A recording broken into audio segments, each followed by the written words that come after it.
আমি তো বললাম ভাইয়া এখন টাকাটা দিতে পারবে না, এমনিতে কিছু টাকা পয়সা ধার দেনা হয়ে আছে। আরে তুই আমার কথা শোন, তুই টাকা দিলে মাত্র 15 দিনে 3 গুণ প্রফিট আসবে। আমরা শিপিং করলেই হোলসেলাররা পে করে প্রোডাক্ট নিয়ে নেবে। আচ্ছা, আমি চেষ্টা করে জানাচ্ছি।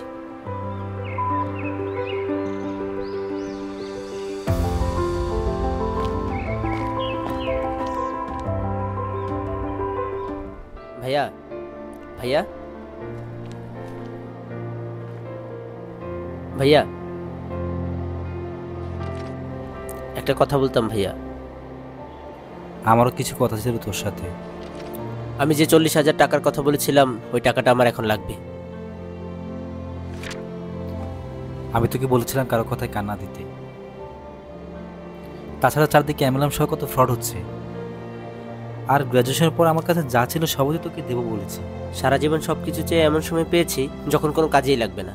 আমার বন্ধুরা যখন আইফোন চালাতো তখন আমি বাটন ফোন চালিয়েছি। সবাই যখন কোচিংয়ে ক্লাস করেছে তখন আমি গাইড বই পড়েছি। আর এর জন্য আমাদের অবস্থা কখনোই ভালো হয়নি ভাইয়া। বাবা বিশ্বাস করতে সঠিক সময় সঠিক কাজটা করলে ভবিষ্যৎ ভালো হয়। তাছাড়া ভালো কিছু পেতে হলে অপেক্ষা করতে হয়। আর এই জন্যই তো এখন টাকাটা চাইছি। এটাই সুযোগ, একবার ইনভেস্ট করতে পারলে 3 গুণ হয়ে যাবে।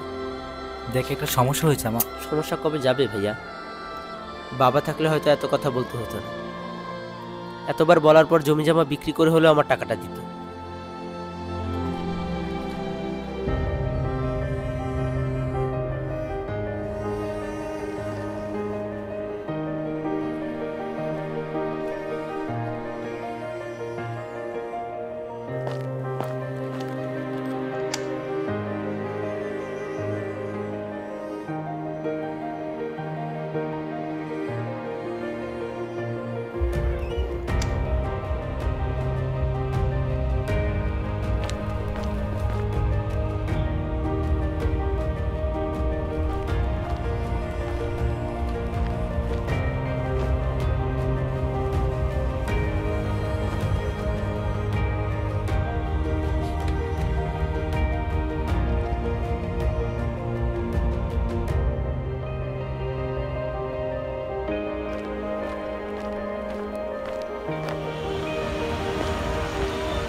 হ্যালো বন্ধু, একটা সমস্যা হয়ে গেছে। আমরা চাকরি দিয়ে প্রোডাক্ট আনানোর চিন্তা করতেছিলাম, ওরা তো পুলিশে ধরছে। ওনাকে অনেকের কাছ থেকে টাকা নিয়ে ট্রাক শিপিং করতেছিল। হোয়াট? তুই কি আবার বিকাশ রকেটে টাকা পাঠাই দিছিস নাকি? আবার না, এনেছিলাম দেবার জন্য। বেঁচে গিয়েছিস? যারা যারা টাকা দিছিল সবাইকে এখন পুলিশ খুঁজতেছে। তো ভালো হয় তুই এখন ওখান থেকে চলে যা।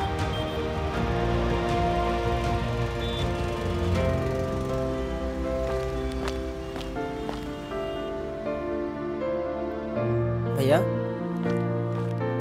ভাইয়া,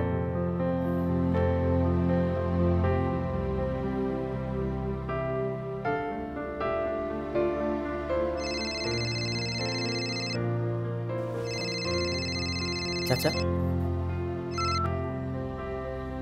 হ্যালো চাচা। আকাশ কোথায়? আমি ওর জন্য কতক্ষণ ধরে হসপিটালে বসে আছি, 4 ঘন্টা হয়ে গেল। হসপিটালে মানে? কেন জানিস না? আজ ওর অ্যাপেন্ডিক্সের অপারেশন। গত সপ্তাহেই তোকে বলার কথা ছিল। ওকে আসতে বল।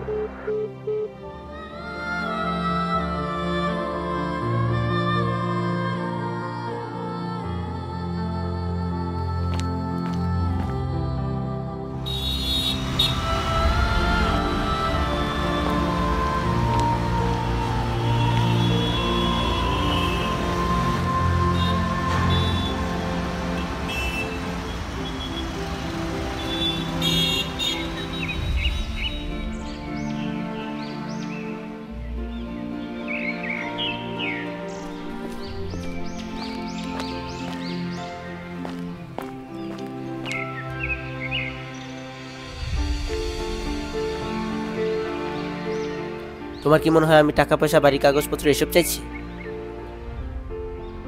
তুই যখন বললি বাবা থাকলে জমি জমা বেঁচে হলেও দিত, আমার মনে হলো সেটাই করা উচিত। অ্যাটলিস্ট আমার দায়িত্ব নিয়ে তোর কোনো আফসোস থাকতো না। তোমার অপারেশনের কথা জানলে আমি কখনোই এই টাকা চাইতাম না। হ্যাঁ, আমার ভুল ছিল, তোমার কথা শুনিনি। ভুল মানুষের কাছে টাকা দিতে চেয়েছিলাম। তার মানে এই না যে সম্পর্কের চেয়ে আমার কাছে টাকা পয়সা বড়। আমি ওরকম ছোট ভাই না যে আমার বড় ভাইকে আমি ছুঁড়ে ফেলে দেব। আমি টাকা চেয়েছিলাম যেন দুজনে কিছু একটা করে একসাথে ভালো থাকতে পারি। কিন্তু তুমি যদি ভালো না থাকো তাহলে আমার টাকা পয়সার কোনো মূল্য নেই।